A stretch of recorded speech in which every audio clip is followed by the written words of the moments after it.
And we are back at it, television family, on a Monday, 22nd day of July, 2024. I am Dan Kuntz. This is Wake Up Wenatchee Valley. It's another mild morning. It's 73 degrees. Good news. This is the last day of this unprecedented heat wave. Now, we hit 101 on Saturday and Sunday. Going to be maybe a degree or two cooler than that, more like 100 or 99. The big cool down happens towards the middle part of the week. It's going to be almost downright pleasant. Still got to sit through one more day of this stiflingly hot weather. We've never had anything like this since they started keeping records. We'll get some of those details out of the way. But we do have a red flag warning. That's going on right now until 10 o'clock tonight, 11 o'clock tonight. We have an excessive heat warning still. That's been going on for God knows how long. That will expire later on today. And as you probably know, I get up like real early to do this show. At about 3:15 this morning, roughly, right around there, it actually rained right here in downtown Wenatchee for about a minute. Big drops, big quarter-sized drops of rain came down right here in downtown, and then it was gone. So it was refreshing while it lasted. We'll have your complete forecast coming up, but today is going to be the transition day as that big ridge of high pressure is already beginning to move away. And it's going to allow for some cooler temperatures and fortunately some breezy conditions too, which is why we had the red flag warning. So we got a lot of weather to talk about. We got a lot of news to talk about. A good Sunday anyway for the Mariners. They beat the Astros. They're tied with Houston now for first place in the AL West.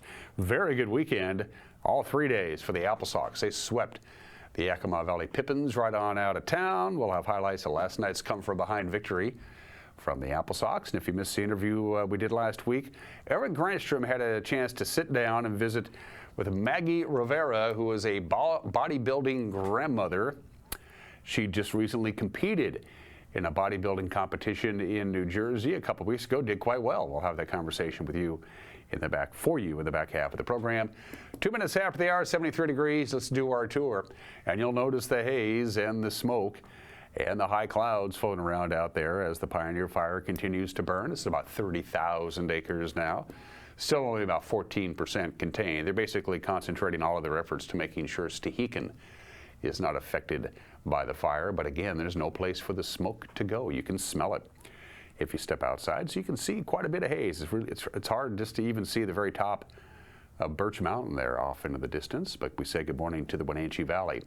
Another hazy view, this one from our Tumwater Canyon camera looking out over Leavenworth. And again, high clouds, filtered clouds. We had a spectacular moon this morning. It was blood red, a full moon for the brief time it was out. It was pretty cool. Again, I get up early, so I got to see that in addition to the minute or so of rain that we had this morning. I wish it was still here, but it isn't. Good morning to Leavenworth. Billy Goat is very hazy up there. Omak set another record high temperature. We're going to talk about that in just a little bit. This is the hottest July in Omak's history. They've had a gazillion days with a high temperature of at least 100. You can see the haze and the high clouds and maybe a little bit of light rain coming down to the north of us there from our Billy Goat camera. And let's go check out the fishermen at the top of Lake Wenatchee. Look at all the boats with the White River and the Little Wenatchee flow into the Columbia, because that's where all the Chinook salmon have a tendency to congregate. And of course, today is day one of the salmon fishing season, and that's not a surprise, and that's the way it's going to be for the next 4 weeks or so. All of those boats congregated at the very top of Lake Wenatchee. I'm going to say there's about 7 or 8 boats, give or take a couple. A lot of boats up there, and there will be for the next month or so as they start bringing in the salmon. They had a great run this year, something like 50,000 salmon past the Tumwater Dam. That's pretty good. That's like twice what they were expecting, so go out and get them. Enjoy your fish. The end of the heat wave is finally here. We got one more day of this stuff. We're still going to be very warm. We're going to be about 100. Now, for the record, we had 101 on Sunday, and we had 101 on Saturday. Check out this statistic. Our average high temperature this month, 96.9 degrees, essentially 97 degrees, has been our average high temp this month. That has never happened before, as long as records go back. And every day this month, every day without exception, The average daily temperature, that's the high and the low combined for the average temperature for that day. Every day, the average daily temperature has been above normal. Record high temperatures yesterday. A bunch of folks set records. Omak set a record yesterday. Lewiston topped it off. It got cut off there. Lewiston got up to 110 degrees. Spokane set a new record. Moses Lake set a new record. Omak set a new record. New records were set everywhere. We only got to 101 yesterday. We had it easy, but it was a very hot weekend, an unprecedented heat wave, but we're almost done with it. From the National Weather Service, it's going to be hazy. It's going to be smoky. We're going to get to about 100 degrees, give or take a couple, 99, 100, right around there. So we're still not there yet. Little breezy today, little breezy tonight, but look how much cooler the overnight low is going to be. Going to be about 61. Our overnight lows have been in the lower 70s. So this is the real transition as that high pressure ridge begins to move out, but it's going to be windy this afternoon, windy tonight. Not too windy on Tuesday. The red flag warning expires tonight, so we should be okay on Tuesday. Hope so. But the high of only 94, and then about 94, 95 on Wednesday with a little bit of wind as a cold front comes through. And look at what we're looking at Thursday. 83, almost downright pleasant. And we'll be in the 80s to lower 90s on Thursday, Friday, Saturday, and Sunday. So we're finally going to get a relief from the heat. My air conditioner has been running nonstop for the last 17 days. Hang in there, air conditioning. I'll turn you off probably Tuesday night. All right. That's the forecast. Going to take a break, and then we'll have the news. You're watching a Monday edition of Wake Up Wenatchee Valley on the NCW Live channel.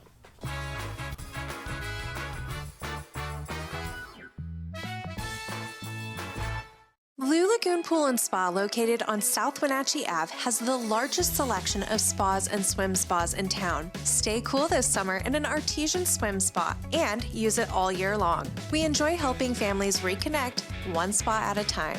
Hot tubs are proven to improve sleep and decrease arthritis pain. Our passion is water, so please bring us a water sample, and we will help you diagnose your pool or spa water for free. Blue Lagoon Pool and Spa, your pool and spa experts. The family at the Epladolin want to help your loved one feel at ease in their new home environment. Epladolin offers beautiful one-bedroom and studio apartments. Residents enjoy 3 delicious home-style meals a day, laundry service, housekeeping service, and encouragement to make themselves cozy in their new home. Epladolin welcomes your family to come and visit their family. Epladolin, independent and assisted living. They make the complicated easy for you. Call today for a tour. I want you to know where I stand on abortion. As governor, I will not change Washington law on this issue because I do not believe any politician, regardless of personal belief, has the right to make that decision for any woman. My opponent, Bob Ferguson, is trying to spread fear by saying things that I don't believe and will not do.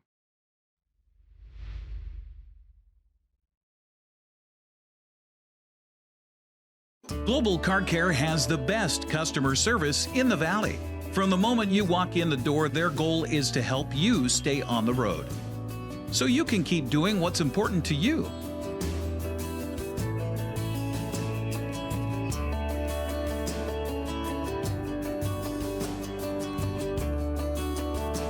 Global Car Care certified ASE mechanics stand behind your automotive repairs.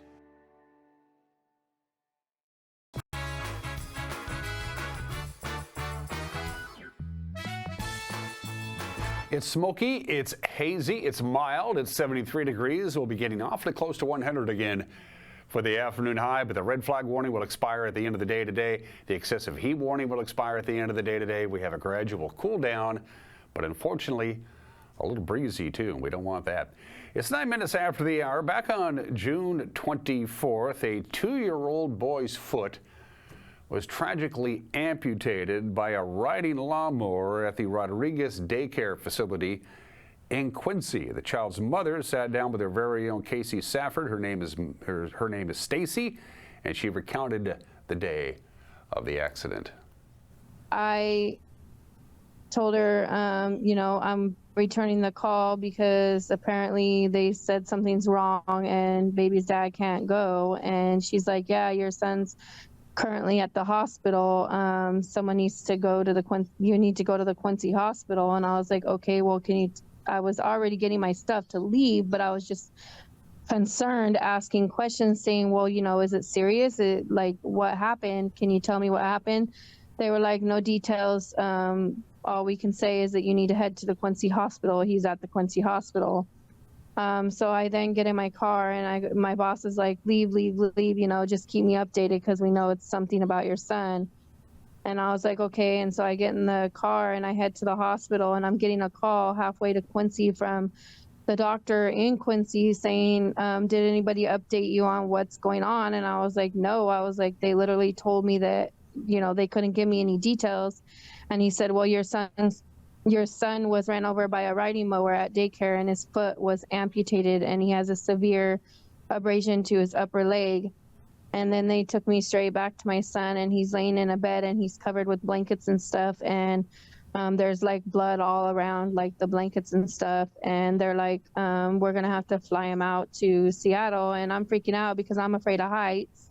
And as soon as they mentioned flying in a helicopter, I started freaking out, saying, well, anything for my son. But I'm like super scared because I'm afraid of heights. But, I have to do this for my son. And they said, well, we're not using a helicopter. We think it'd be better to use a smaller plane because it's going to be high up in the air, and the helicopter can't handle that high of like the feet that they have to go up in the air. And so I was like, okay, and so we got in the ambulance and we headed over to the Quincy airport, and they flew us to Seattle at Harborview, where we've currently been for 3 weeks. And it's been hell here. Like, if it isn't one thing about him, it's another. He threw up blood last week, had internal bleedings that nobody knew about. And today here we are in bed again with him not being able to eat or anything because he's been throwing up all night and all day. And until we get the x-ray results back to find out what's going on with his stomach, there's just not, like, he can't eat or drink. Have you had anyone update you on exactly how this incident took place at the daycare, as far as, if someone at the daycare, part of the staff, was mowing the lawn when the children were playing and wasn't supposed to be, or if your son somehow got too close to the lawnmower, or exactly how that all entailed? Because like you mentioned, you're never supposed to be operating a lawnmower anywhere close to children. Well, according to his dad, when he went to pick up my daughter, because I had him go pick up our daughter, according to him, when he went to pick our daughter up, they told him that something about, my son likes hugs when he misses us, and he'll run up to you and he'll want to be like picked up and hugged, and he'll want attention. And he ran up to the assistant that was outside, and he wanted her to pick him up, and supposedly he got ignored. And that was when he ran over to the other one that was on the riding mower and tried to get her attention, and he slipped and he fell, and his foot went under the lawnmower. They tried to pull him out. The bottom part of his leg was saved, and that's why his top part got stuck under when they were pulling him out. So tell us about how people can support you and your family through this difficult time. We do have a GoFundMe going. It has slowed down. Our goal is 20,000, but I will probably keep it open because I know that bills are going to rack up, and bills aren't, they aren't going to pay themselves. So we do have a GoFundMe going, and I do have a t-shirt fundraiser going as well that some lady reached out to help me, and it says Team Mateo on it. It has a picture of my favorite picture of my son smiling before the incident, because of course he's probably going to take a while to have that same exact smile back as he had before. Wenatchee police had to rescue a woman who jumped into the Columbia River on Thursday, apparently in an attempt to flee officers. At around 4:30 on Thursday afternoon, Wenatchee police officers were walking along the boat launch behind the Pybus Public Market when they recognized a woman with an outstanding misdemeanor warrant. This is according to Wenatchee Police Captain Brian Chance. The woman fled on foot when officers attempted to speak with her. Then she jumped into the Columbia River and tried to swim away. Officers called for assistance from 2 local water rescue agencies. They soon had 2 boats in the water and successfully apprehended the woman before she could make it to the other side of the Columbia. Well, if you're a registered voter, you should have your ballot for the August 6th primary election by now. Chelan County Auditor Skip Moore and Douglas County Auditor Thad Duvall sat down with me, and they told me there may be some confusion over county commissioner races for open seats in both counties. There are 5 candidates running for the District 2 commissioner seat in Douglas County. There are 4 candidates for the District 3 commissioner seat in Chelan County, but most county residents won't see those races on their primary ballot, but they will come November. We've got a pretty good sign campaign going on in Douglas County. People can see the commissioners that have put up signs, and so they do expect to be able to vote. But yes, it's just Commissioner District 2 that will vote on those 5 candidates to bring those down to 2 to go on to the general election. What is the thought process behind that in the primary, that you have to physically live in that district in order to vote in that district? Well, that's just the way the commissioner districts have been set up from as long as I've been in office. And the idea is the person that represents you in your district, you should be able to nominate them and to go to the general election. However, in the general, it does change, and the whole county votes on the top 2. So it's a nominating process coming out of the primary election to winnow it down to 2. And then after that, the whole county votes on the final 2 candidates in the general. Skip, you have something similar to that in Chelan County District number 3, Tiffany Gehring not running for re-election, and so you have 4 people fighting for 2 seats, and again, only those people in District 3, which is basically the northern part of the county, Right. will be voting in that. We got 4, and just they will, and it comes back to, as Thad was saying, though they're a commissioner for the entire county, that district should have a rep. It wouldn't, it's hard to explain to somebody living in Chelan why they would be having their commissioner come from Leavenworth, let's say. So this way, at least that geographic area is representative. The commissioner or the candidate has to live within the district. The name Brett Hawkins has been on your ballot before, but this year he's running for a different office. The 2-term state senator is running for the Chelan County Commissioner seat that's being vacated by Tiffany Gehring. Hawkins' father, Buell, served in that very same seat from 2001 to 2008. He told our very own Jefferson Robbins that economic development is one of his goals if he's elected. Well, you've interfaced often with the county while you've been serving in the legislature. So are there particular issues that you're aware of in Chelan County that are kind of crying out to be addressed that you think you would be suited to address as commissioner? Well, I think I'd be really suited to help, but I do feel like the county commission is doing a good job. So I'm proud to, if I have the opportunity to join, to do the best I can. But I think the most important things for Chelan County is to continue to find ways to grow our county economy. And if we can do that, we can try to maintain a balanced budget. And people want to talk about all sorts of different policy issues and these things, but at the local government level, maintaining a balanced budget, aligning those expenditures with revenues is very important. And if we can do that, if we can continue to grow our county economy and maintain a balanced budget, we can find ways to mitigate the growing property taxes that people are experiencing. So some of the things that's happening, for example, in Malaga with Microsoft, can help the people, the residential property owners in Lake Chelan, if we're smart. So if we continue to encourage our developing tech sector, support our agricultural base, enhance outdoor recreation, all of those things help us as a county deliver services. But we definitely have issues like housing, which I've worked on at the legislative level. Development versus conservation, development versus the rural life. How do you balance that question out when you're thinking about Chelan County's approach to economic development? Well, one of the things I think, to answer that question, that Chelan County could do is partner as closely as possible with the city governments and with communities.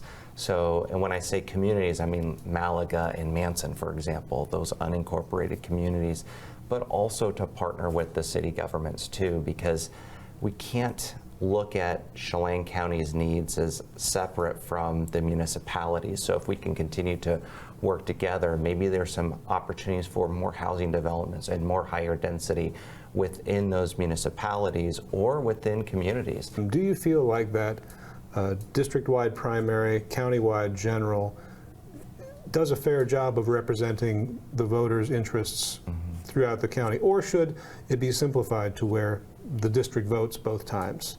You know, they advance a person to the primary. What's your take on how that system works? It's really an interesting process, and I believe it's worked well because people have been largely satisfied with their county commissioners. And it seems like, well, Commissioner Overbay served Chelan County, but he identifies with Malaga in his district, and so he can bring a unique perspective about that. Commissioner Smith with the Upper Valley, that area, Cashmere, Leavenworth. And I know, just like what we're talking about, the folks in Chelan and Manson want to feel represented. I think where it might get complicated is once you get in office, if people are contacting you as a county commissioner from someone else's district, and do you defer to that commissioner from that district? If someone from Cashmere contacts me, I would probably consult with Commissioner Smith, for example, on something like that. Or if people from Malaga are reaching out to me, I will ask, well, have you talked to Commissioner Overbay, because he's actually your commissioner from your district. But in the end, we need to do what's best for all the people in Chelan County. And so I'm familiar with sort of taking that perspective because I've represented Chelan County for several years in Olympia. And finally, on this Monday, Mercantile, which is a local co-working space company, is expanding to a second location in downtown Wenatchee. Mercantile first opened its doors of its original location in 2019, and now the owners have made the decision to expand. The new location, 37 South Wenatchee Avenue, Suite F, will have 14 executive-style offices and shared common areas like a lounge and a kitchen and a business center. The building is also slated to include a rooftop deck with views of the Columbia River if they can get the proper permits. Mercantile says the new location is set to open next month. And that, my friends, is what's making news, and we will have the news for you tonight at 5 o'clock, 6 o'clock, and 10 o'clock, 5, 6, and 10 on television. If that doesn't work in your schedule, or you consume your news via your smart device, like a smart TV or whatever, we'll have it up and running on our homepage, ncwlife.com, on our Facebook page, our YouTube page. We're everywhere. We even have an app, and you can download it right now. There's a QR code, and if something out there warrants our attention, get a hold of us. Send us an email, winner@ncwlife.com. Good Sunday for the Mariners and the Apple Sox. Sports is next. You're watching Wake Up in Wenatchee Valley on the NCW Life channel.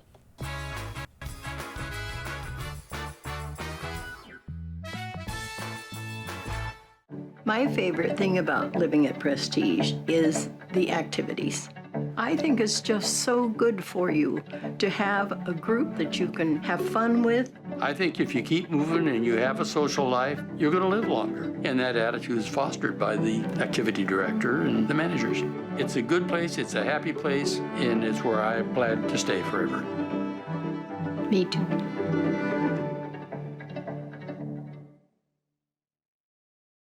When you buy tires at Les Schwab, you're getting more than just tires. You're getting America's best tire warranty, 60-day satisfaction guarantee, no hassle road hazard protection, and free maintenance for the life of your tires. So if something happens to your tire on the road, we'll fix it, or we'll replace it, no questions asked. Other places make you pay extra for that kind of protection, but at Les Schwab, it's included with every set of tires, because more warranty means less worry, and nobody stands by their tires like Les Schwab. Get more from Les. Apple Valley Honda is bringing the future of driving to you. Introducing the all-new, all-electric Honda Prologue EV. Say goodbye to gas stations and hello to a whisper-quiet ride and zero emissions. The wait is over. Finally, a local option for a quality EV from a brand with a track record of exceptional quality and reliability.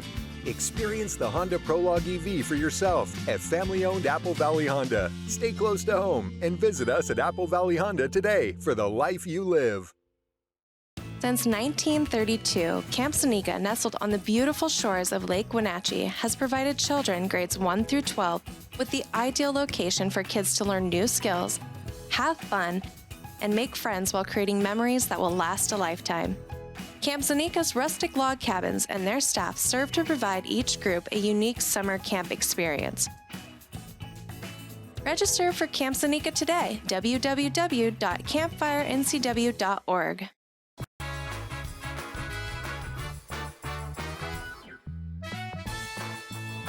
25 minutes after the hour, Luke Raley hit a 3-run home run. Brian Wu looked really good. The Mariners overcoming Jordan Alvarez. Jordan Alvarez hit for the cycle for the Astros, but the Mariners won 6-4 yesterday afternoon. Wu retiring 10 of his first 11 batters he faced, and he allowed just 2 hits over his first 5 innings.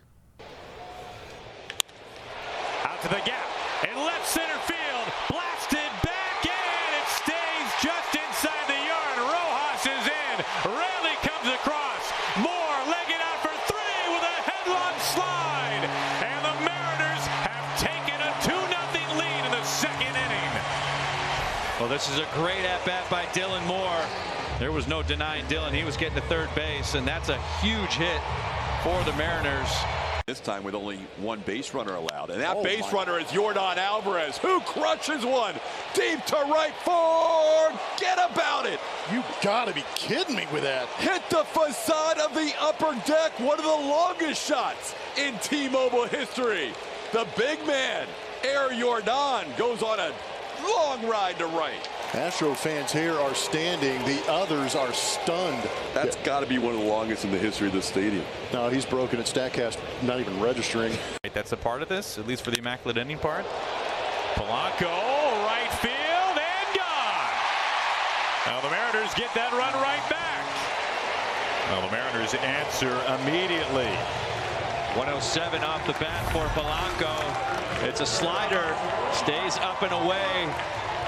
Polanco able to get extension, and the barrel to the ball kind of backs up. Donald Supermo shows you the backup slider, and Polanco put it in the seats in right field. And hits this ball hard to center field. Back goes Julio, still going back near the wall. This ball's caught by Rodriguez. No, it falls out of his glove. Rodriguez down on the track. Jordan's going to go for third. He's going to have an RBI triple. We'll check on the status of Julio Rodriguez. He was going full steam into that wall, trying to make a play on Jordan. Almost did. It looked like that ball was in the glove, and the collision with the wall knocked it out. The Astros make it a 1-run game. Hope Jordan Alvarez ends up with a triple. Fly ball, a towering fly ball, out to right field. Luke Raley has done it! A 3-run moonshot. And by recent standards, the Mariners have just blown it open. I'll call it 101 off the bat. Luke Raley holding the trident, add on to the lead as well. And it's a slider that stays up, out over the plate, good extension, and into the seats. Pena sends one high and deep to left field. Jeremy gets into one and gives the Astros a run right back. First pitch of the inning, and there's the first run allowed at home by Colin Snyder. It's a 6-3 game on Pena's 8th home run of the year. Pena making the adjustment after seeing him the first game of this series, gets a hanging sweeper and pummels it. 414-foot shot into the bullpen of the Seattle Mariners to get this inning going. Shot that out of here in a big way. So now a runner on third with 2 outs, and Chas McCormick gets his second at bat, and Chas comes through with a base hit. Astros get another single run. They have scored 4 single runs in the last 5 innings. It's now a 6-4 game. Good swing there by Chas. Yeah, it's got to feel good for Chas. Had an opportunity early in this. And he hits one down the line in right field. This could be the cycle. Jordan heading to second base. He is going to get there. 44 with his first career cycle with a double here in the 8th inning. And even the Mariner fans around the stadium standing up and clapping as Jordan hits for the cycle. Jordan knew what he had to do, get into second base, and he did, standing up. Altuve hitting for the cycle last year in Boston, and now Jordan Alvarez hits for the cycle today in Seattle. A strike away from a win today. And they got it! Munoz strikes out the side in order, and he punctuates the Mariners' win. They salvage the series, and they take Game 3, 6-4 over the Astros. Well, a much-needed victory for the Mariners today, as you mentioned, Aaron. coming out of this all-star break, losing the first two, but coming back today in a big way. And I love the way they did it, Aaron. Now, Raley had that huge home run, 3-run blast in the 6th inning. And what a difference that made today. Of course, the Mariners salvaged the final game of the series. They're now tied for first place in the AL West with Houston. By the way, after the game, the Mariners placed first baseman Ty France on irrevocable outright waivers. His career with the Mariners is probably over, and there's your scoreboard. Again, the Mariners beat the Astros. The Rangers keep pace by knocking off the Orioles, and the Angels beat the A's. The Wenatchee Apple Sox rallied late for a second straight day, swept Yakima Valley 10-8 last night at Paul Thomas Senior Stadium. Wenatchee is scoring 4 runs in the 3rd and 4 more in the 7th to come from behind. Yakima Valley led 6-5 after 6.5 innings, and then, well, here's what happened. The 0-2 to Kirschenbaum. Swing and a miss for strike 3. Ahern caps the second inning the same way he did the first with another strikeout. He's got 2 in 2 scoreless frames. The 0-1 from Brooks. Swung on and hit out toward left center. That'll get down. Bites with the long run to it. It gets past him. Perry's going to head around third and come in to score. Jonathan Fitz, an RBI double. And Wenatchee strikes first in the bottom of the second inning. 0-1 the count. Brooks and the Pippins trying to salvage this series, but in a pickle. The pitch, swung on and rifled past the third baseman Longo into left field. Gonzalez scores. Hartman gets the wave around as well. He's in standing up. A 2 RBI single for James Castagnola, and it's 3-0 Wenatchee here in the 3rd. The 1-2. Swung on and hit right over at first. Perry makes the grab, flashing the leather and steps on first base to double off Longo. What a catch by Cannon Perry. 2 away on a hot shot to the right side. Boy, he leaped up, and look what I found as he scampered back to the first base bag. The 2-2 pitch. Swung on and hit the opposite way. Haferkamp is going to at least tie it up. Out to right field. In to score comes Doherty. Castagnola behind him. A pinch hit. 2 RBI double by Jack Haferkamp. Wenatchee retakes the lead after giving up 4 runs at the top of the inning as Jack Haferkamp comes through in a big spot. Hits 7-6 here in the 7th inning. Kid here. The 2-2 to Henning. Swung on and lifted out toward left center field. And that will drop in his 3rd hit of the game. It's going to score at least 1. In from third base, Haferkamp is safe at home. He's able to get around the tag of Sherman as both Fitz and Haferkamp score. It's 9-6 Apple Sox. Boys' first offering rolled over towards short. On the backhand, Morisaki, long throw to first, gets it there in time. And Wenatchee does break out the brooms. It sweeps away Yakima Valley with a 10-8 victory. And the Apple Sox win the season series 4-2 against the Pippins. Yeah, Apple Sox capping off their 9th series victory of the summer. They continue their lengthy home stretch. They have 3 games against Kamloops. The North Paws in town tomorrow, Wednesday, and Thursday. We will have, by the way, tomorrow night's game right here on the NCAA Live channel. And to the West Coast League scoreboard, their lead in the second half of the West Coast League's Northern Division is now a game over Nanaimo, who beat Kamloops yesterday 12-2, and Springfield swept Edmonton in a doubleheader. And those are just some of the games that people are playing. You want to hop into the hammock today? It's National Hammock Day today. Hammocks, they got their name from the hammock tree, which was the woven bark that the natives, the Mayans of Central and South America, did about 500 AD. They could suspend it between 2 points, and then they could sleep without being exposed to insects. Columbus encountered the hammock in the Bahamas in 1492. He brought the hammock back to Europe. His sailors were glad about it because it's a lot easier to sleep on a ship if you're suspended in the air swinging instead of just sleeping on the dirt floor. I used to have a hammock. I wish I still did. Happy National Hammock Day today.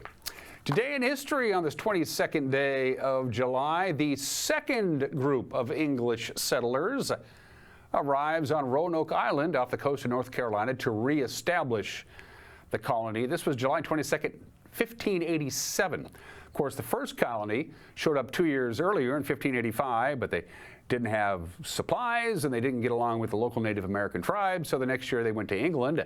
And then this group showed up. This would be known as the Lost Colony of Roanoke because 3 years later a supply ship showed up and everybody was gone. The settlement was still there, but not a single one of the 121 colonists were located. Their fate of the second group of English settlers remains unknown to this day. July 22nd, 1793, 12 years before Lewis and Clark went all the way across the continent, Alexander Mackenzie beat him to it. Alexander Mackenzie gets to the Pacific Ocean in British Columbia, becoming the first recorded human to complete a transcontinental crossing of North America. He did that in 1793, 12 years before Lewis and Clark. He traveled from northern Alberta all the way to British Columbia. And I was going to show you the video of this, but we don't have time. I'm just going to briefly mention that one of the craziest days in baseball history happened on this date in Cincinnati. It's a long story, but basically what happened is both the Mets and the Reds ran out of players between pinch hitters and ejections and pitchers. Both the Cincinnati Reds and the New York Mets each used 21 players, and there's only 24 players on the active roster. The only 3 that didn't play on each team was the starting pitcher of the previous game, the next day's starting pitcher, and 1 relief pitcher. They had pitchers playing in the outfield. Gary Carter played third base because Ray Knight got ejected. That's right. Just Google Mets Reds 1986 and enjoy the video. Birthdays. The matriarch of the Kennedy family, Rose Kennedy, mother of President John F. Kennedy, mother of Senator Robert Kennedy, mother of Senator Teddy Kennedy, born in the state in 1890, lived to the age of 104, and she outlived 4 of her 9 children. Bob Dole was born 101 years ago today, congressman from Kansas from 1961 to 1969, then senator from Kansas from 1969 to 1976. He was the GOP nominee for president in 1996 and vice president in 1976. Alex Trebek would have been 84 years old today. Of course, we lost Alex a number of years ago at the age of 80, the host of Jeopardy from 1984 until he died 4 years ago. Danny Glover is 78 years old today. You remember when Danny Glover was the Grand Marshal of the Apple Blossom Parade in the early 90s? I do. It was like 92 or 93. Danny Glover was in town as the Grand Marshal. They don't do that anymore. Danny Glover is 78. Don Henley, 77 years old, Rock and Roll Hall of Fame, drummer and songwriter with the Eagles. And the man, or the boy, who I should say, who will be king, Prince George of Wales. He is the eldest child of William and Catherine, which means he is second in line to succession of the British throne behind his father. He'll be king one day. Special thanks to our platinum sponsor, Alpine Air. For heat and air, call Alpine Air. Is your air conditioner still running? Has it been giving you fits over the last couple of weeks? Well, give Alpine Air a call. They're the best. For heat and air, call Alpine Air. And special thanks to our friends at Prestige Senior Living at Colonial Vista, their main campus in Wenatchee, and their satellite campus in East Wenatchee. Mike McNaughty has an opinion about checkout stands at your local grocery store. And then Eric Grandstrom in his conversation with Maggie Rivera, the bodybuilding 62-year-old grandma who can beat me up. That's coming up. You're watching Wake Up Wenatchee Valley on the NCW Life channel.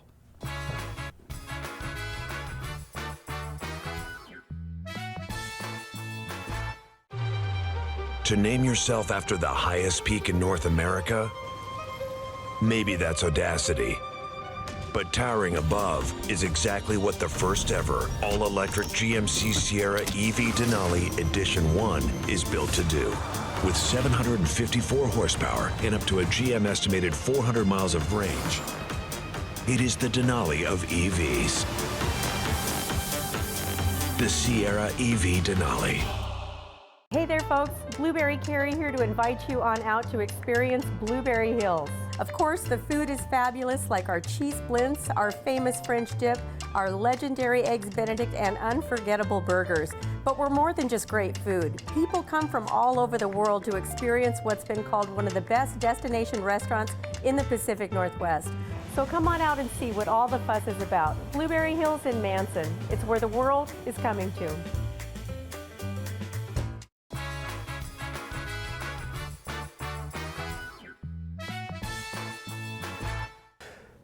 Hey, this is Mike Mad Dog McNaughty, and everybody is entitled to my opinion. Now, I'm in the grocery store one Saturday morning, and I need to use a regular check stand, not the self-check thing. Now, guess what? There's no check stand open. Does this business not realize that the check stands are where their money comes in, and taking my money for their stuff is what they're in business for, isn't it? Well, isn't that the point of their business, for them to offer me stuff that I'm willing to give them money for? You know, I know there's issues with getting enough employees, but there are people who work in these local businesses who've told me that they need more hours, but they and other employees' hours are being cut and they can't get enough. Now, I got no problem with a business working to improve their bottom line, but is it getting to the point that some businesses seem to have forgotten that they are dependent on customers like me, customers who have other options? And if it gets to the point where a business priorities tip the scales to where they think they're doing me a favor to take my money, well, there's little question as to why some businesses go belly up. This is Mike Mad Dog Magnotti, and that's my opinion.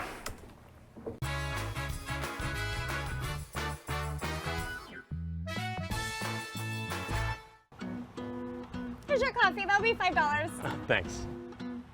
Oh, it's only $5. Oh, I like paying double. Why? I've always paid more. You wouldn't pay double for coffee. So don't pay double on your heating bill. Cut your heating bills by up to half when you switch to a heat pump or ductless mini split and get cash back from Chelan PUD plus federal tax credits. Learn more at chelanpud.org/save.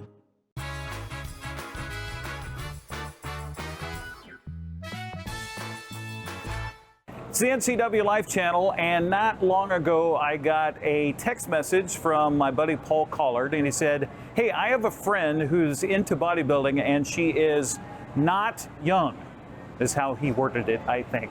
We have Maggie Rivera joining us here on the NCW Life channel. Maggie, and I asked you beforehand, it's okay to say how old you are? Yes, that's correct. Maggie is 62 years young, and she just won a bodybuilding competition in New Jersey just recently, 4th of July weekend. Maggie, first of all, thanks for joining us. Oh, thank you. So tell me about what happened, first of all, last weekend. New Jersey was the Nationals Masters Bodybuilding national competition for Masters. Okay, okay. And how'd you do? I took the overall in the 60 plus to obtain my IFBB Pro card. Congratulations. I thank you. How long have you been involved in the bodybuilding part? Or I guess, let's go back. How long have you been into fitness? I have been into fitness for all my life. I played high school sports, and then I just continued running and going to the gym. And then about my 50th birthday, I wanted to do something different.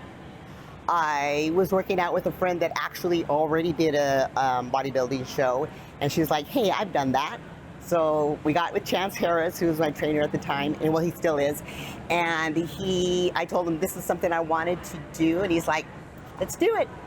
By the way, Quincy Jackrabbit here, go Jacks. Go Jacks. So high school, you're involved in athletics and things like that, but there's some that are involved in athletics, and you have to keep up your shape to do that, but it sounds like you just continued to keep in shape ever since. Yes, I did.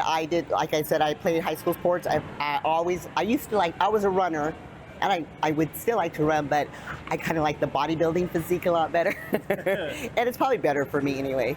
How do you go from fitness to bodybuilder? You said you want to do something for your 50th. That's a big difference, though, isn't it, between just keeping in shape and being healthy and then going into bodybuilding? Oh, absolutely. I was already, like I said, I worked out with Chance Harris. He was a personal trainer at a different gym, and then he opened his own gym, CrossSport. And I always did weights with him.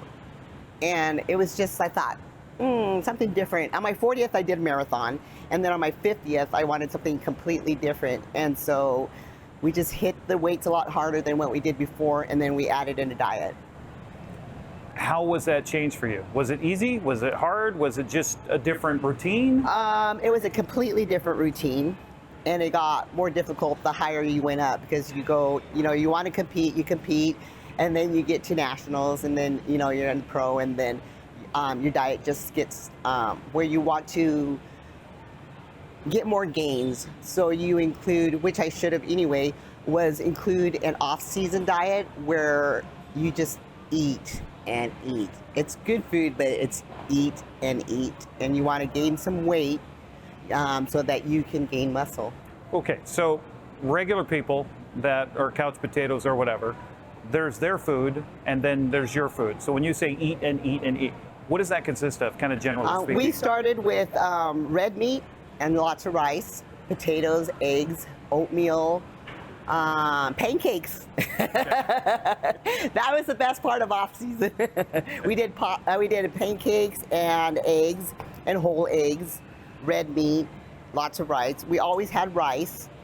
And then we kind of started tapering off from the red meat, and we went into like turkey and chicken, and then we went into whitefish. Okay. And that was my diet because some of the people are already too lean, so they'll stay on the red meat a lot longer, or the high calorie surplus. I gained weight, and then I slowly had to peel it off. So there's a difference though between when you say off season and on season or in season, as far as you're still working out the whole time, right? Yes, absolutely. Your workout is a little different because you're lower rep. You have absolutely no cardio. And then that was mine, like I said, because I was already pretty lean from the other previous contest. And then you start adding in a little bit of cardio, but it's slow, steady state cardio so that you will just burn fat and not take anything from the muscle. What's your body fat? You know, I haven't taken it. Okay. Because I took it after my last show and I was at 11. And then I took it before I started my show, and I was like at 14, and I freaked out, and my coach said, don't worry about that. So take me back to that first competition of showing yourself in front of people and having them, I mean, you got people judging you and things like that. That for me seems like a very daunting challenge. Oh, I think I was kind of excited. I was like, oh, I'm getting away from the runner body, and I got a little bit of muscle, and I thought I was really muscular then. But I had little muscles, and it was rewarding. But, you know, and so. Were you nervous at all to, I mean, get up there? I was not nervous. You guys don't wear much when you're on stage. Exactly. I was a little nervous, and I until I got on stage, then I could like feel my muscles like, ooh, I'm scared. Yeah. But you just kind of go through it, and like I said, the suit, I guess it didn't bother me. Okay. Because there's a difference in just, you know, building muscles and things like that, and then being able to flex those muscles, right? I mean, that's a whole training in and of itself, right? Yes. That's why going to posing practice is so important. And I have the best posing coach. His name is Tino Robles. And I would drive to Tri-Cities every Saturday. That was posing practice day. And yes, you have to train that muscle. And we did a lot of posing practice. Was that fun? Was that a pain in the butt? What was that? It's a workout in itself, because you're just like holding the muscle, releasing it, holding it, and you have to, even though you're only on stage for 30 seconds, the practice is an hour long every Saturday. So what was your biggest challenge for muscle group, for building it or flexing it, or when you got started to where you are now? I think the diet. Okay. The diet, because it was so important, and you're thinking, oh, I'll have a cookie, I'll run a little bit more. That's not the way it works. Yeah, right. Yes, because you know that saying, you can't out-exercise a diet? True. Okay. I asked my wife this question. I said, okay, this is who I'm talking to. She's a 62-year-old bodybuilder, amazing shape. What would a question be from you to her? And she said, well, being a person that is still struggling with the later stages of menopause and the hormone change and all of that stuff that not all women, but a lot of women go through. How did you get through that? Because you've been doing this a long time. You've been in fitness for a long time. Maybe you weren't bodybuilding when you went through that, but that's still a challenge, right? Exactly. When I was 40, I think it's when I started having the hormone issues. And Chance was my trainer at that time, and I would tell him and whine to him, I'm getting fat. I'm getting fat. You know, like, relax. You'll get through it. It's just that everybody goes through it. And I'm like, I don't know.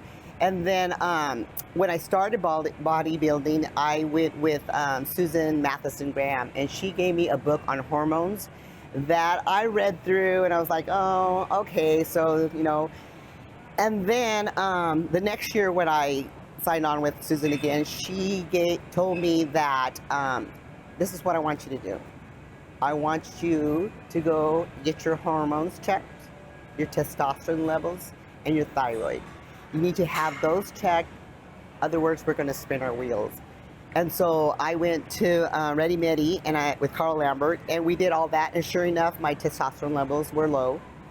My thyroid was slightly off, and my hormones were off. So we took care of all that with some hormone medication, the thyroid medication, and some testosterone. I felt great. How long was that process? Because that can take a while. You know, Carl did it with a blood test, and he kind of went from there. So maybe 6 months. Okay. And it really made a difference for you. Oh, absolutely. I'm sure you get questions from women all the time. How do you do this? How can I do this? Okay, maybe I don't want to be a bodybuilder, but I want to be better. So do you get approached like that? I'm sure even here at CrossSport? Yeah, I tell them your best bet and where you need to start is exactly like Susan told me. Get those 3 things checked. What's next for you?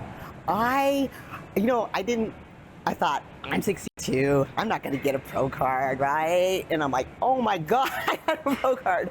And so my coach, Chino Robles, he's like, hey, we're all going to Tampa in August. And I thought, you know what, I already have my summer all planned out. I have my husband's retiring, I have a family reunion, I have my anniversary, and I have trips already scheduled. But let me think about it. So then he called me and he goes, they're gonna go to Sasquatch in August, Tampa at the end of August, I think. And he said, and then we're gonna do Lake Tahoe at the end of November. And I'm like, November sounds good. If not, he was gonna look for some shows starting next year at the beginning of the year. How long does it take you to prep and be ready, show ready? As long as I stay away from the cookies and, you know, just crappy food, I can, I kind of know the process where I know what I have to mainly eat and about how much I need to eat. And then I try to stick to my diet. And then about 6 to 8 weeks out, I'll call Tino and I'll tell him I'm ready, and he gets me into a prep diet, and then we're ready to go. So as you're getting ready, you mentioned that a few grams of dietary change right before this last show that you were able to win.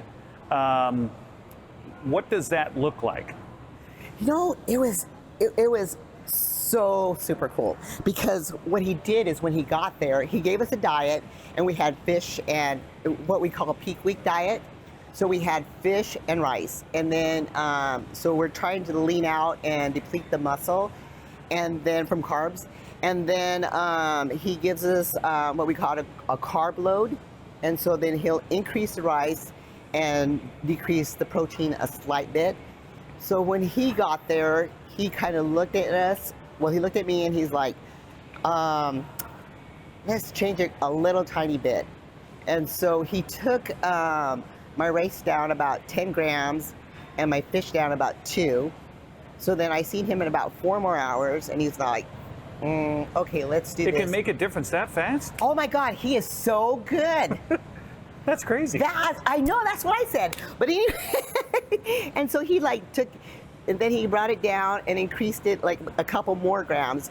And then I seen him again, and like in the 4 hours, and he's like looking at me and he's like, that's what I want to take on stage. Wow, okay. And so I know, and so I was like, okay, so every 3 hours we would eat.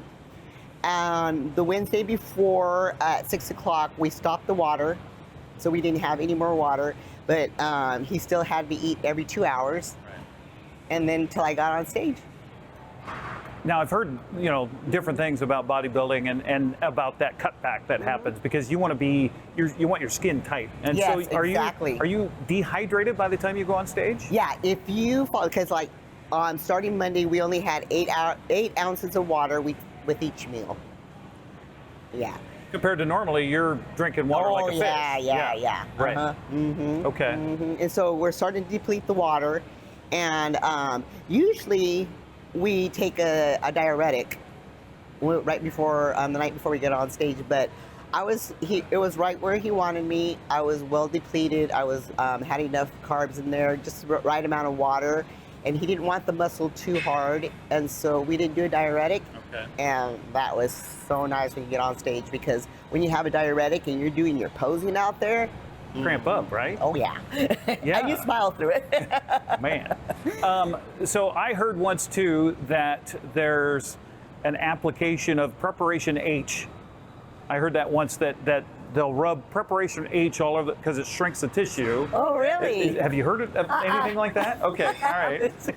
Just something I heard. I don't think I've never done it. Okay. So, I mean, you look at you and you've got veins coming out everywhere. Have you always been like that, or is that just through what you've done to transfer your body? I am pretty vascular anyway, but this is I still have a pretty healthy diet, because after we compete, we'll indulge, after the show and throughout the weekend. But then we have to reverse diet. So we take the last diet we were on, not the peak week diet, but the last one we were on, and we just go backwards. And then we send progress photos to our coach, and then he will decide where you should stay, or that's good or not, But as long as you have a healthy diet. So that was my other question. After your competition's over, you've been weaning yourself from water, you've been doing all these things and starving yourself and things like that. So what is pigging out for you after a competition? Hamburgers. There's something I haven't had a hamburger since November. With the bun and everything, or just the bun hamburger? and everything. I've had meat, so I wasn't really deprived. I had red meat, I had steak, but I didn't have a hamburger with the buns and everything, and the fries. And so I did have that right after the show, and probably all weekend long. And a little bit of pizza. I'm not a pizza lover, but I had pizza. And then I went back to my pancakes, of course. And then now I'll start to reverse diet. So. Okay. What's your advice to women that are watching this that are like, wow, that is amazing? Just generally speaking. I would highly recommend you do it.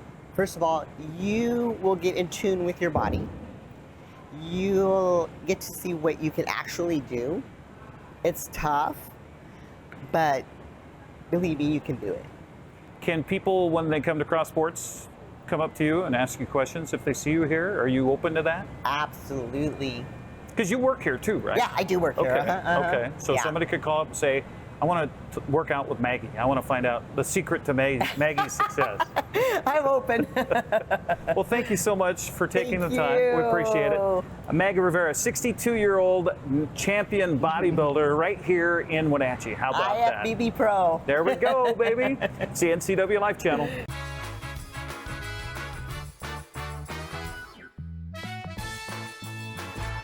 When you've been in business for 40 years, it's because you understand change and you put members first, always. Now Works is announcing a change in their membership model.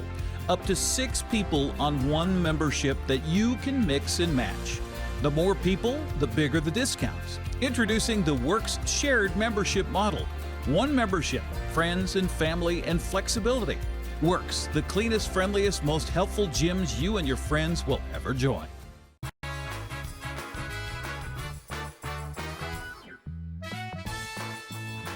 Well, our heat wave is almost over. We got to get through today. We still have the excessive heat warning. That continues for the rest of the day today. We have the red flag warning because of some breezy conditions, some very hot temperatures, and some very low relative humidity. We're hoping to get rid of all of those things, but this is the last day of the heat wave.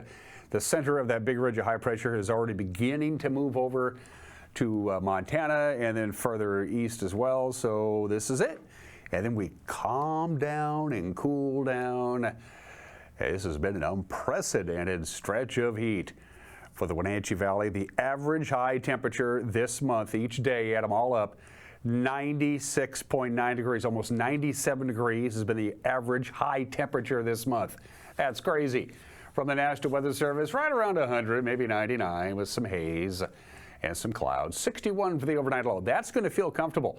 94, 95, then 83. However, it's going to be a little breezy tonight. And then again on Wednesday, but at least we're done with the oppressive heat after we get through today. And that's it for us. Have a great Monday. Start your Tuesday with us. Until then, bye-bye.